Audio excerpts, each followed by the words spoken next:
Good afternoon. Welcome to Friday afternoon at the Manor. And my name is John Joseph Mastandrea, and we're going to hear a wonderful synopsis with Julia. But we're going to have Susan Johnson, our co-host, who's going to introduce our wonderful speaker for this afternoon. Over to Susan. Thank you, everyone, for coming. And today we're happy to welcome Julia Rady-Shaw, who is going to speak on architecture in Toronto, an endangered species, and its connection to our heritage. Thank you so much. Thank you for having me. It's a pleasure to sort of be back and talk about something that has become very near and dear to my heart. In fact, that's actually where I was coming from, was a long meeting this morning based upon my work with the Toronto Preservation Board. I had the great good fortune of sitting with other really lovely people and saying where we could give some city money for the restoration of some heritage places around the city. So as opposed to trying to mitigate the demolition or other changes to our city's heritage, got to give out money so that it can be restored. So today I'm going to sort of marry a few of these things together and sort of my perspective on architecture and heritage in my own background.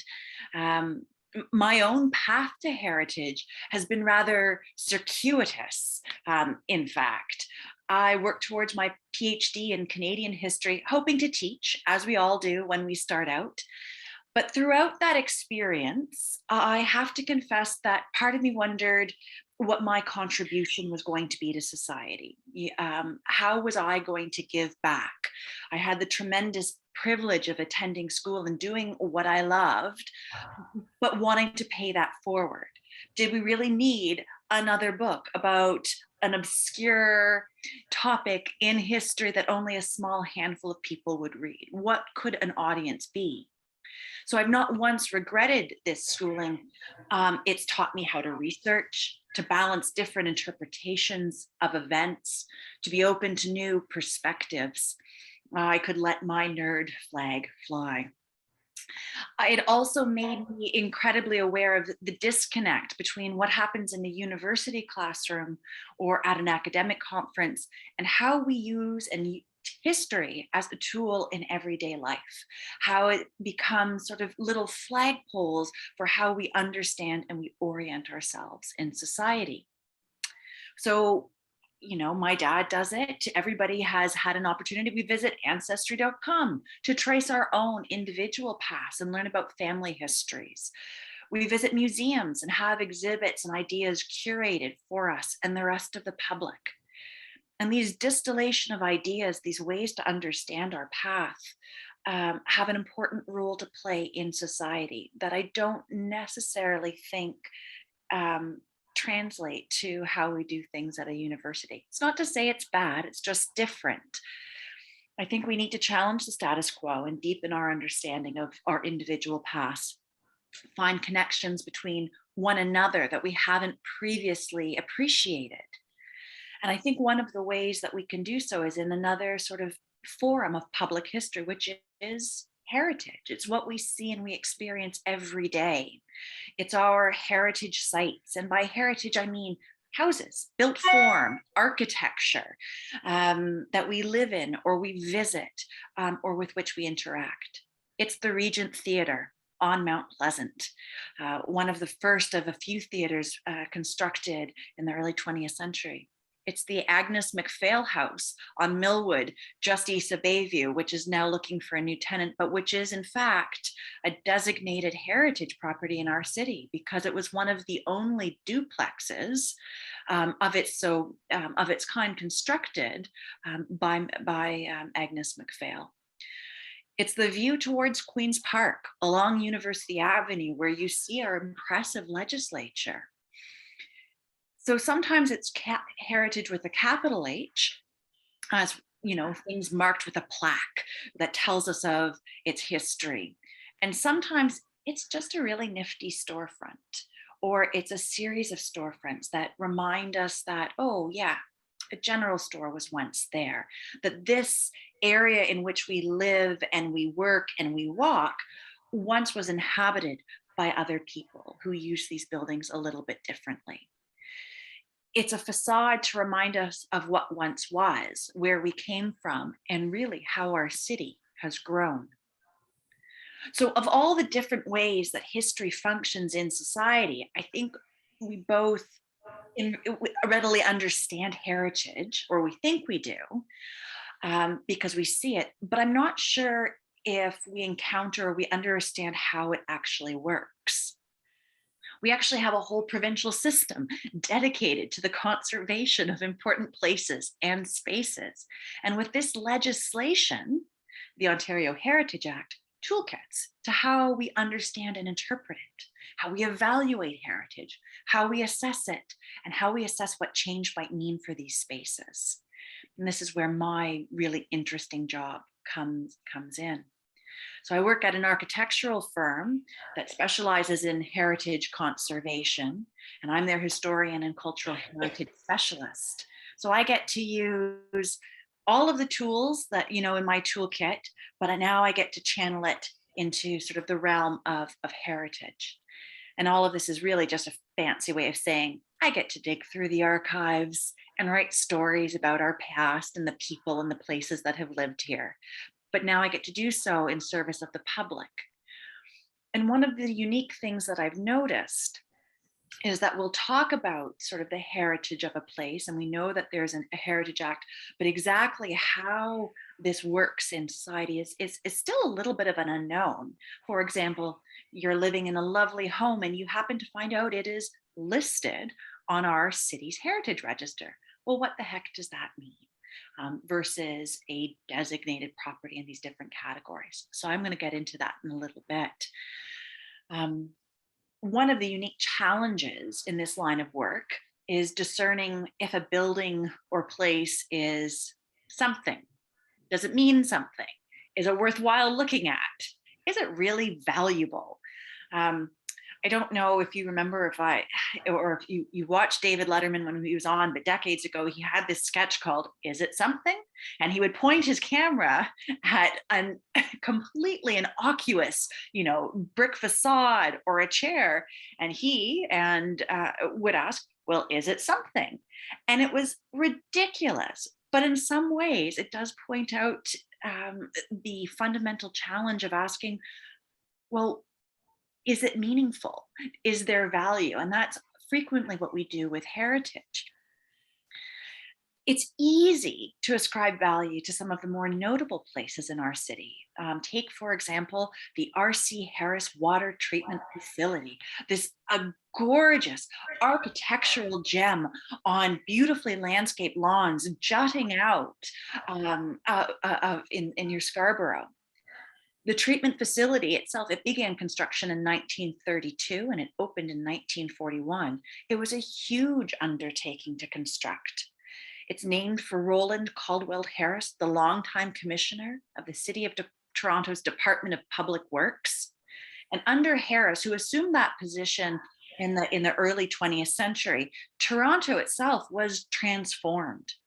Harris worked as the commissioner for 33 years. That's a long time to hold a position. And he oversaw the construction of sidewalks, transit tracks, sewers, paved roads, public baths and washrooms, and impressive spans of bridges like the Bloor Viaduct. He included a span on another of the city's sort of bridges that would accommodate subway travel that hadn't even been put in place yet. He was a bit of a visionary. He was committed to improving the city and doing so with style, working with a city architect and city civil engineers to create a vision or a complementary way of understanding and navigating our city. Harris himself, he grew up in Toronto and with rather humble beginnings. And I think this early life shaped his career. His mom was a cleaner and they lived amongst the working class in downtown Toronto. He began his own career as a reporter and was quickly promoted. Whoever he worked for recognized that this guy, he got stuff done and he had something to say. He got married when he was young, and in his marriage, he and his wife, Alice, they lived in an apartment. It was actually part of one of the original City Hall complexes, and it overlooked the ward, that part of the city that was sort of reserved for the Irish poor and the other working poor. He and his wife also, sadly, they lost 3 children in their infancy to strep-related infections. In early 20th century Toronto, we had a lot of cholera epidemics. There was contaminated milk, other waterborne illnesses. Milk hadn't been pasteurized yet. That doesn't happen until, around 1925 or so, maybe just a little bit earlier. So illness and the child mortality rate in the city was high. So I think it's within this context, it's safe to say that Harris was profoundly influenced by his life and his surroundings, by what he saw, by his built form, and how that translated to hospitable living conditions. So his work as commissioner then took this mission, and it was aimed to improve the conditions of the city, to make it a living city. Soon after becoming the Commissioner of Public Works, he set his cap to water purification. And under his program, and with the help of Charles Hastings, our chief medical officer in Toronto at the time, and George Naismith, the civil engineer, the city mortality rate declined significantly as a result of the creation of water purification facilities. We still have one at Ashbridges Bay. There was one, and it continues to function on Toronto Island, because they understood of where the water was pooling and what people were accessing to and what needed to happen. And then of course there's the facility that eventually bears his name, the R.C. Harris facility, that still services the city, and I think provides us a substantial portion of our potable water. I think it's this trait, this civic mindedness, and this civic mindedness blent with the idea that just because it's a water purification plant doesn't mean it shouldn't look good too. That helped to set Harris apart.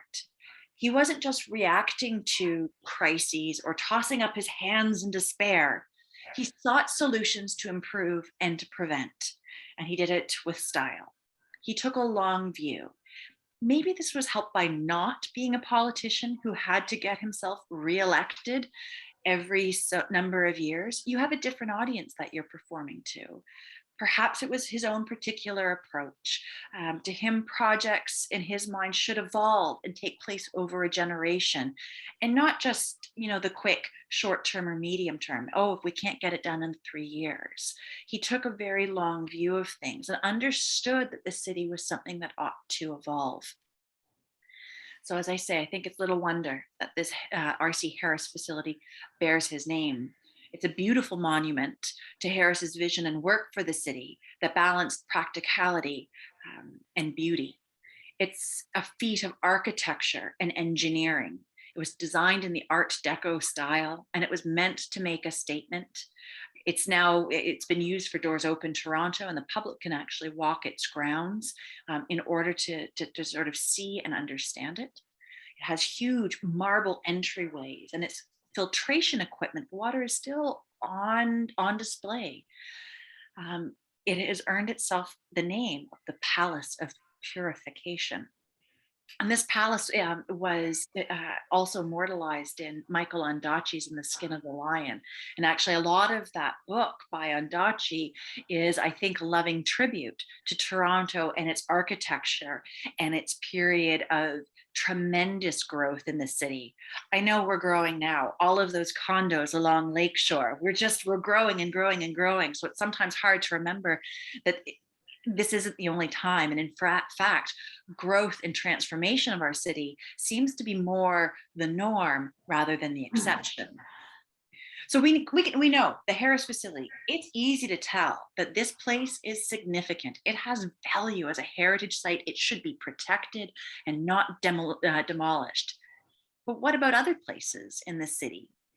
This warehouse down on Eastern Avenue, that house over on Millwood or Belsize, places that are not associated with larger than life public figures whose fingerprints are still extant everywhere within our city. This is where heritage work becomes a little bit trickier. Not everything needs to be grand to have been significant or to make a mark. And this is where we go to really useful legislation, and to our own city heritage planning services, who have employed people who are well versed in um, in heritage and heritage manners to help sort of define what needs to be preserved. So for heritage, there's actually been evaluation criteria developed under this Ontario Heritage Act, and we've had a few iterations of this act. The most recent is in 2006, and we still use that. And what it did under the act, that it assesses buildings and landscapes, and it sets out criteria in 3 different categories: design and physical value, historical and associative value, and contextual value. Within each of those 3 categories, it's further subdivided. So a property can have design value or physical value if it's rare or unique or representative of a style or type of architecture, if it has a particularly interesting construction method, if it displays a high degree of craftsmanship or artistic merit, or a high degree of technical or scientific achievement. Just to go back to the Harris example, that water filtration facility would have ticked each of those 3 boxes. It is rare, it is highly artistic, has artistic merit, and there's huge technical and scientific achievement as it blends architectural style with a technical and a functional purpose for it. A property can have historical value or associative value because it has an association with a theme or event, a belief or a person, an activity, an organization, or an institution. St. James Cathedral downtown would have an association as one of the first sort of churches established within the city of Toronto, as well within that early Toronto community that developed around it. A property can have historical value if it yields or has the potential to yield understanding or information that contributes to an understanding of a community or culture. I'm not saying that it's listed or designated, but lovely Manor Road United has the potential to yield information about the growth of a community in Midtown. And as it's evolved since since the United Church was formed in 1925, but over your nearly 100-year history. It can have historical value if it demonstrates the work of or ideas of an architect, an artist, a builder, or a designer who is significant to a community. So we have lots of famous architects around, the AGO being an example, because it expresses the particular work of an architect. And then we come to contextual value, where a property might be important if it defines or maintains or supports the character of an area. The little house on the corner of Davisville and Yonge Street that used to be a Starbucks and now is who knows what. But at one point, this was one of the first general stores of Davisville, one of the early outlying communities before there was all of this infill and all of this development up in Yonge Street. So we help to understand, and it supports this early street form because next to it you have a row of buildings and shop fronts. So we understand sort of this character of this little block as being commercial almost from the get-go. It can have contextual value if it's physically, functionally, visually, or historically linked to its surroundings. So that there's a landscape, that there's a relationship between a house and its setting. And this is important. And then of course it would have value if it's a landmark. Queen's Park, it's a landmark. The now Daniels School of Architecture on Spadina, formerly a mansion, also a landmark. So as it happens, if you're doing, if you put on your heritage consultant hat and you're trying to sort of see if something has value, if you say yes to any one of those 9 criterion, one of those questions, that property is probably worthy of designation under the Act. Now, you need to substantiate it. Like any good historian, You need evidence to support your position. It can't just be, yes, because I liked it. You actually need to say why and how and build a bit of a case. Designation, though, under the Heritage Act provides protection for a property. Means you can't just bulldoze it. You need to be able to carefully and thoughtfully think about that place. One step prior to designation, we have what's called listing a property. And that's just when a municipality like Toronto or Whitby or Oakville will say, you know, we haven't done quite enough research, but we think there's something to this place. They would put it on the heritage registry, sort of like a little check mark or a flag that if something were, comes on down the line, somebody wants to redevelop a property, they want to turn it into 3 houses instead of 2, that type of thing. There's a little check, there's a pause, and you have to say, well, we need to do our due diligence and make sure that it's protected. Designation is a little bit more secure because under designation, you get a city bylaw, which is established and it includes this bylaw, the whole explanation for why there's heritage value in a place. And it includes sort of a point form list of heritage attributes that you can use that would visually denote the value of a building. Often these attributes are architectural detailing, the way that the windows are oriented, the gable on a roof, perhaps a porch or some decorative stonework. So here, the built form or structure and its architecture embodies the history of a place. What's always been curious to me and a little bit harder is that you can't designate based upon use. How can a thing that was once because if we designate for use, is my point, then you're sort of beholden to only perpetuate that use. And you can't imagine a new life or an adaptive reuse of a building. But it's tough when something gets so strongly associated with what it was constructed for. Take, for example, a garment factory or within the King and Spadina area, which was our fashion district. So many of the built form of the buildings in that area were constructed purposely to help with garment production. But that no longer reflects the reality of the 21st century, where we're not making that type of clothes. So we can't protect a place for how it was once used, but we can try and protect it and protect the elements that remind us of what it was once used for within that architectural detailing. Clearly, there are going to be exceptions for this area. And that's when I think you get into what a National Historic Site is, something that is protected on a federal level, and not just within our city or in the province, but on a federal level, as being something that is important and worth preserving just as it is. Fort York National Historic Site is a really good example. It is no longer being used as a fort, but now as a museum space, as a place where the public can walk around and, even have public events. You have a visual connection to a past that you don't just want to overwrite. So there's a little bit of complexity involved in when you're looking at the value of a place. It also asks, how can a thing be remembered? How do we go beyond a plaque to remember what was once there? Which brings me to my second big example today about a project that I recently got to do. And it was a pleasure to work on this site. It's a little property out in Etobicoke, or now Rexdale, and it's set away on 51 Panorama Court. And it's just sort of known as the Thistletown Regional for Mental Health and Addiction.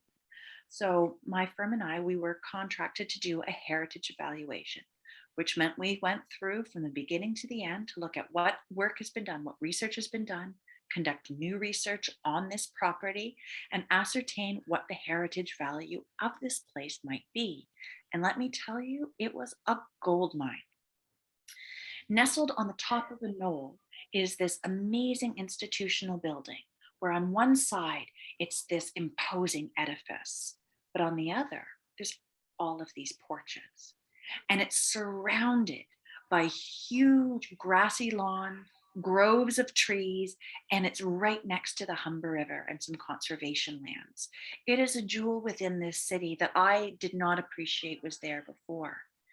So as we dove into this property, trying to figure out what the connection to mental health would be, we dug a little deeper. And the city listed this property and said, we think there's something to this and want it to be designated. And what we revealed and what my firm and I did is we blended really disparate histories into one and made a connection. Thistletown opened as the country branch of the Hospital for Sick Children in 1928.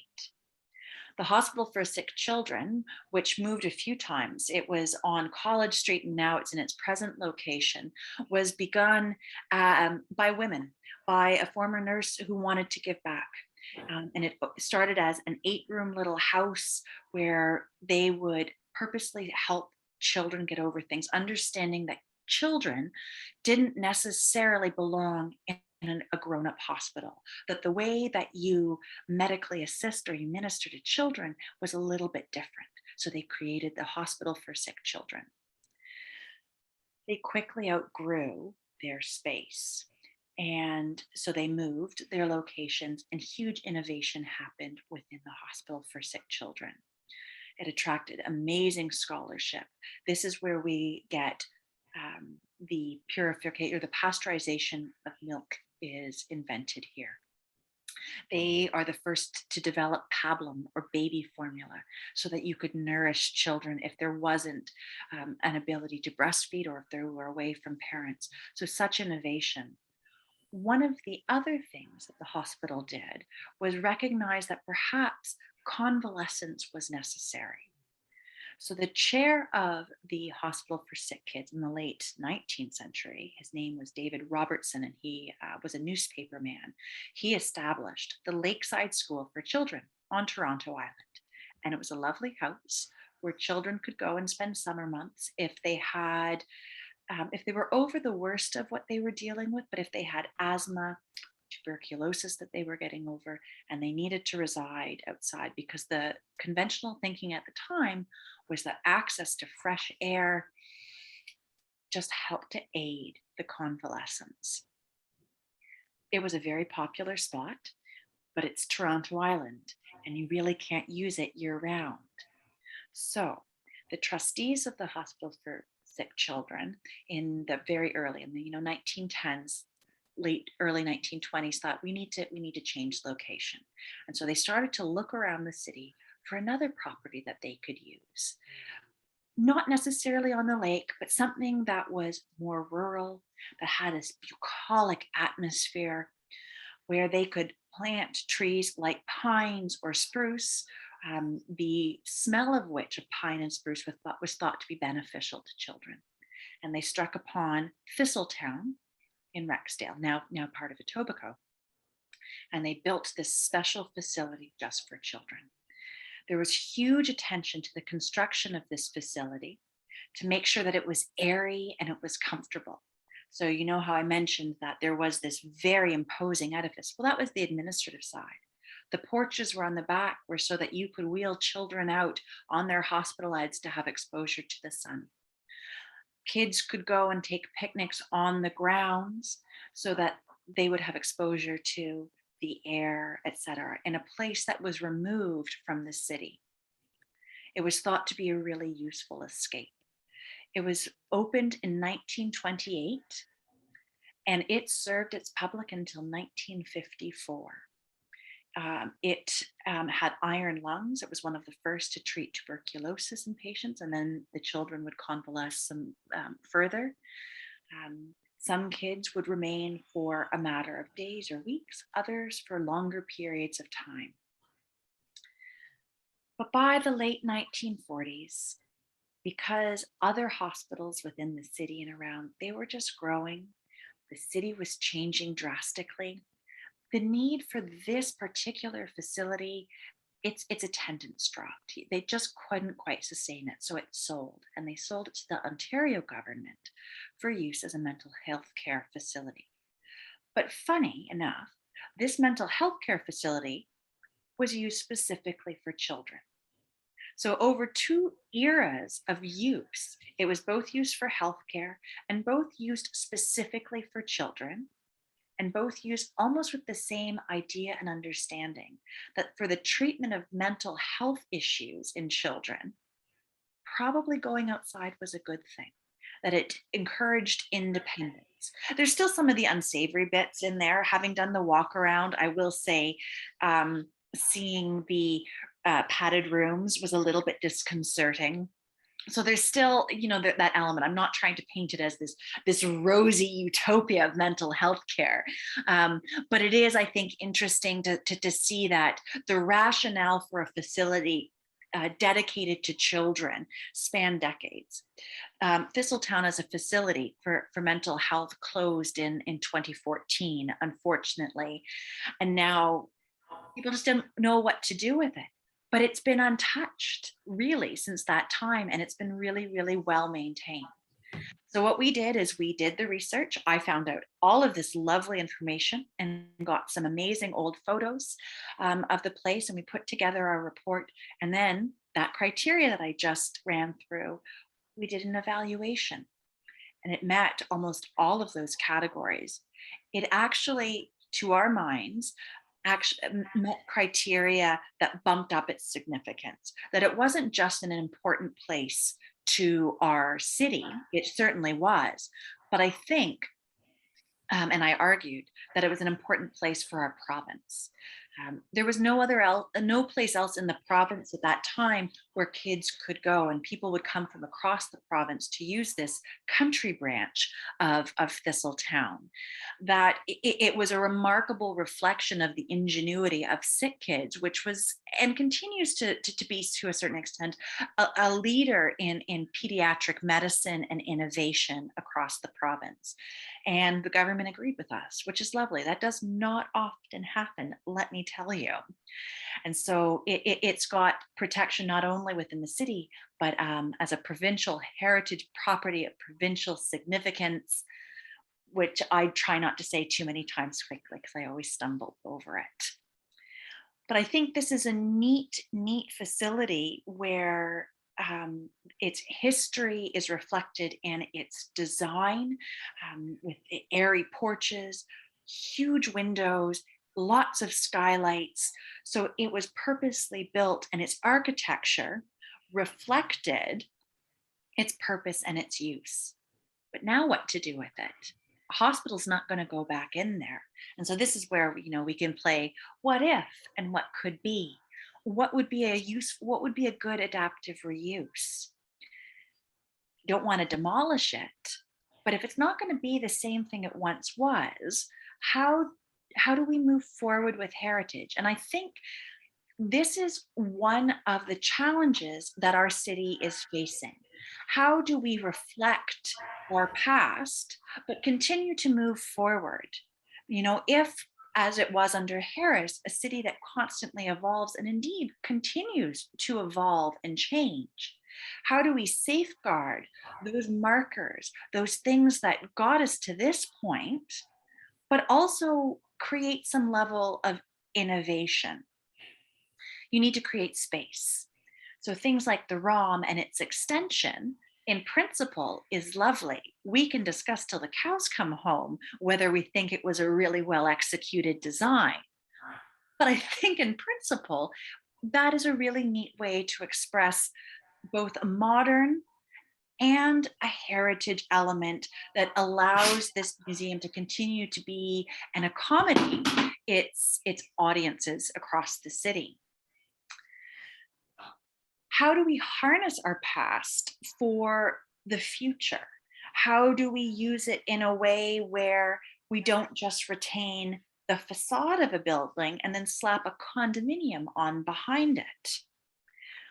Heritage and our historic places have shaped and continue to shape our city. So it makes sense to continue to use them, but with a mind to our current context. how do we intensify so that we're not just this one big urban sprawl? How can we do it sensitively so it's not just 60-story condominiums? Is there a way to have more middle form housing, more duplexes? And this, I think, this speaks to more urban planning and less about history and heritage, but just how our city has evolved and what it's responded to. I think it's also interesting that you have developers who want to demolish things, but I think adaptive reuse, more expensive, of course, but it's almost more inherently green because there's all of this built carbon, like this pent up carbon in a building. When you demolish it's released, it's a bigger footprint. But when we can reuse a building, then suddenly you are preserving the past, but also not creating unnecessary pollution. How do you figure out if that little house means something if it's only important to your family? Well, unfortunately, it means that some things actually do get demolished, and you pave paradise and you put up a parking lot with a plaque to commemorate it. So I think there are opportunities within heritage to just do it better. Because at some point, I'm sure we've all walked up and down Millwood, to bring back Agnes MacPhail House. And 9 out of 10 times, we're going to ignore that plaque. It's that 1 out of 10 times when you realize, oh, there's something here, and you can pause and you can listen. But is there something better than a plaque? Things like Doors Open Toronto is certainly a way to help that in our city, where we get to see inside some notable and interesting places that you would not necessarily have looked. It's the stables next to Casa Loma that, everybody and all tourists, they'll go and they'll see these magnificent grounds at Casa Loma designed by Sir Henry Pellet, or constructed under Sir Henry Pellet as his home.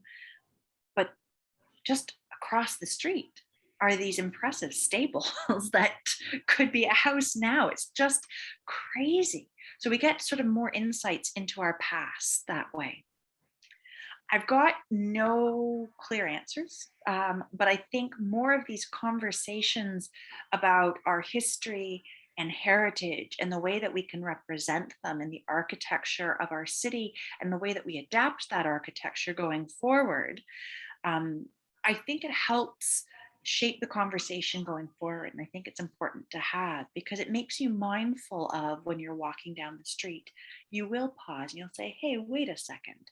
I wonder what this once was. Or you can see the echoes or the shadows of the past as reflected in where we are going. And we see the way that history interacts with the present on a daily basis. So I think heritage is a very public act of history.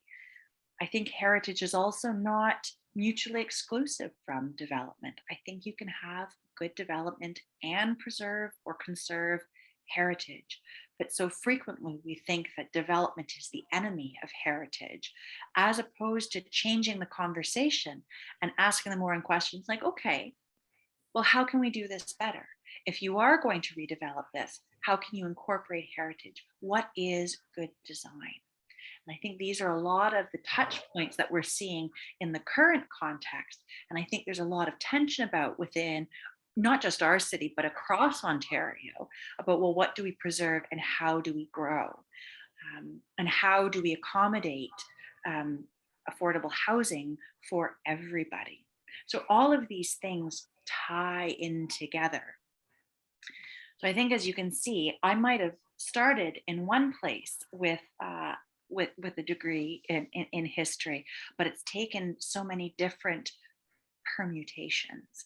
And I think it's an interesting one to explore within the everyday. It's not just, about downtown Toronto, but it's about our little parts of the city and the ways that we look at things. One of, I think, the most innovative ways that we understand our heritage is through things called conservation districts, where it's not just one building, but it's a whole area. Cabbagetown is a great example, where there's a whole heritage conservation district where the city has recognized that, this whole area, there's a relationship of the houses to one another, the narrow, gabled, built form, built close together to the edge of the property, heavily treed lots. All of these things are important. So this is an area where context becomes really, really crucial.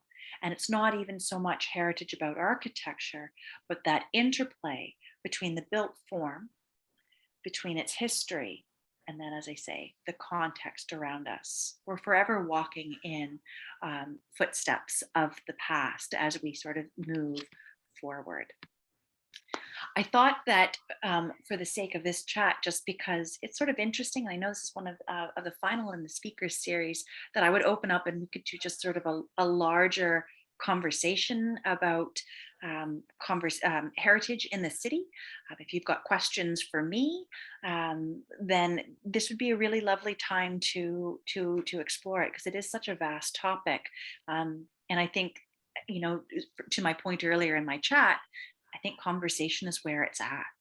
So I'd love to know what everybody else has to say or to think, or questions they have. Hello, Julie. I'd love to go for a walk around the city with you. You'd be absolutely amazing. Every neighbor would be remarkable. And you should think of doing a TV show on CTV or CBC. I want TVO to do what the BBC does in England, where you have, I don't have the delicious accent that they do on the BBC, but where they take you around a place and you get sort of immersed in a history. I think that would be one of the ways to do our own heritage better. Oh yeah, and speaking of Cabbagetown, if you were going to come for a walkabout, I mean, if they were there, I did. It's interesting because there's a Cabbagetown Historical Society. I can't remember what they call it actually. And I did a walkabout with a person. Actually, I conducted their wedding a couple of years ago, and we only did it for an hour or two, but there were so many things to discover and be part of, and it's actually quite interesting. It's interesting because when you mentioned the neighborhood, I have noticed that house on Davisville that looks, I call it the two-tone brick, reminds me of a lot of the Cabbagetown houses, which is a rare example. Probably there were more of them at one time, and that speaks to again. But because when you think of, you remind me too of the whole neighborhood of Leaside that used to have an airport.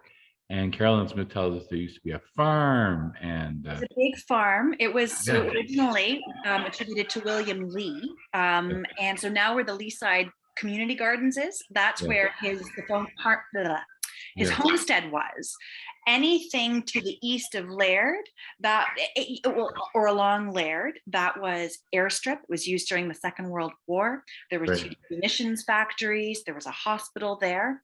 But then all of the rest of Leaside with its, curving roads, it was purposely designed that way in the Garden City style, which is sort of a urban planning type that came out of England, that you had a portion for work or for industry, and then you had the homes next door to it, so that it was a live-work community.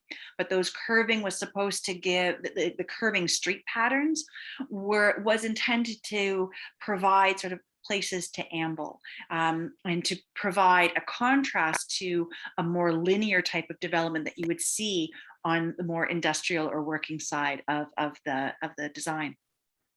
The only other place I've ever seen that is in Kapuskasing. Yeah, it's not as common. You can see maybe reminiscence of it in other places in Ontario, but actually purposely built as a garden city design, it's a pretty unique area. So have you written a book? No, just a dissertation, which I've yet to publish. I think, Susan, I'm sure you have a question. Just to say, it's 309, I think, Davisville. That was, I can't remember if it was Davis, but the Davis of Davisville, that was his house.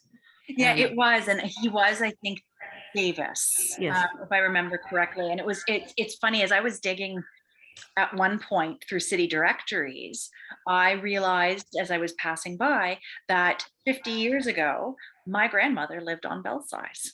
And I found the house, and she worked at the bank, which has unfortunately been demolished along Yonge Street. That was a shame that it was demoed. But all of this, within the hands of assessment rules or city directories, comes to life in a way that you would never have appreciated.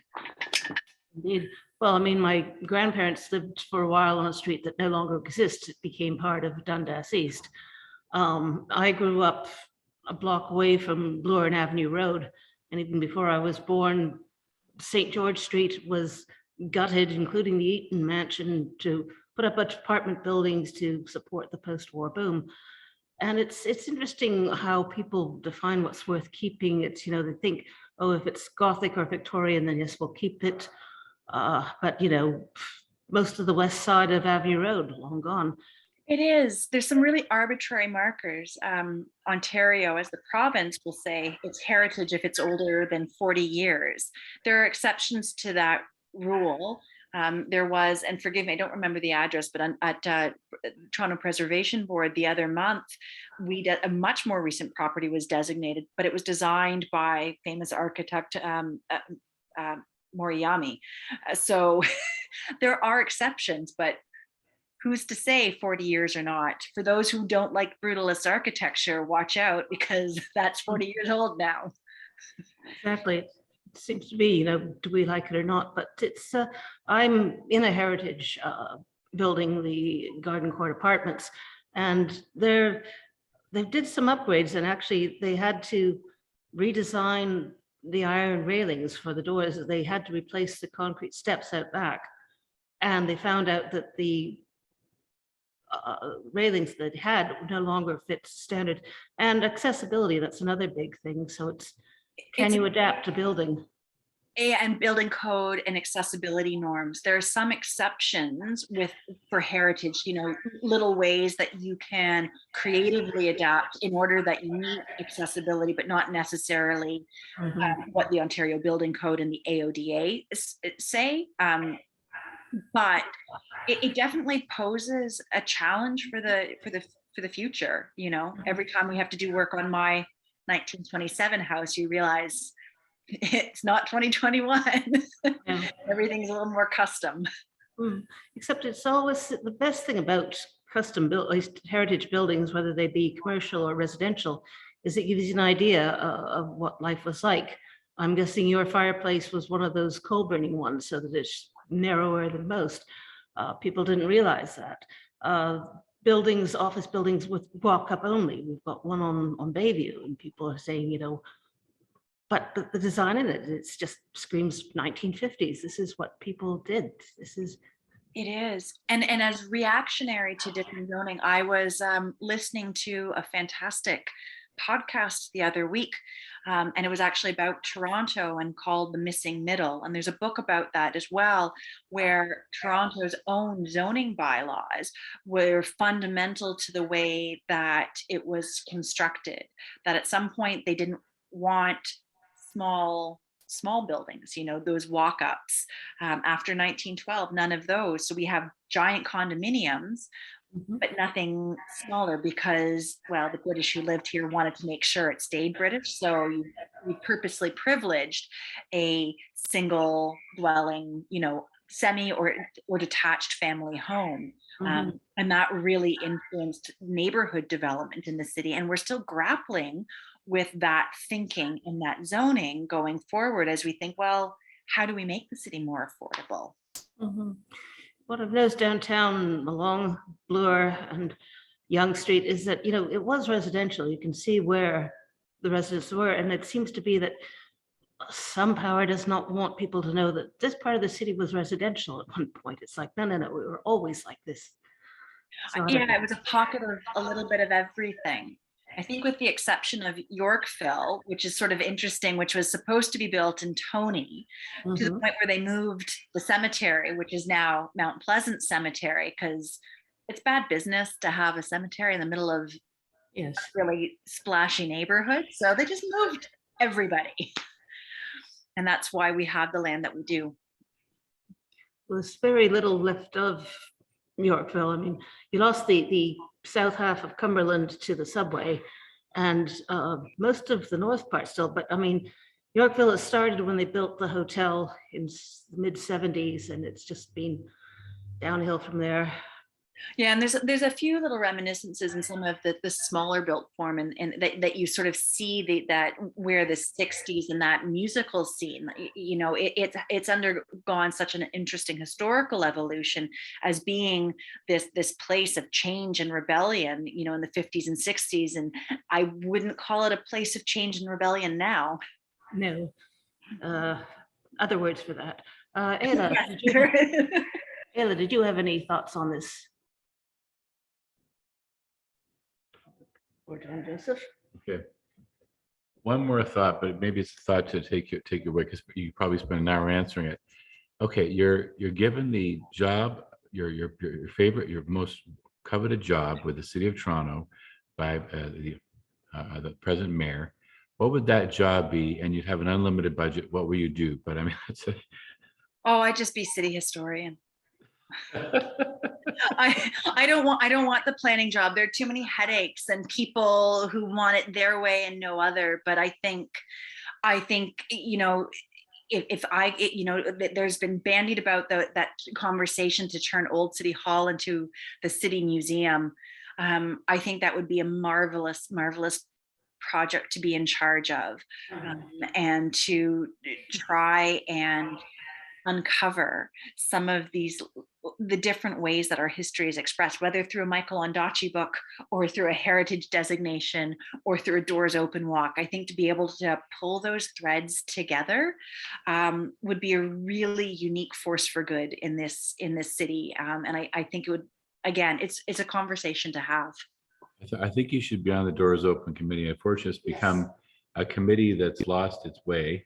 Yes. Because now that you can put a brand new condominium on the tour, which has no, if the whole point of Doors Open was to teach people about the heritage, well, the ship has left the harbor and the heritage is still ashore.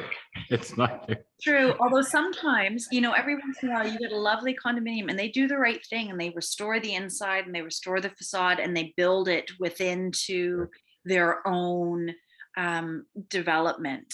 So, you know, sadly, it's more few and far between than I would like. Yes, yes. Yeah.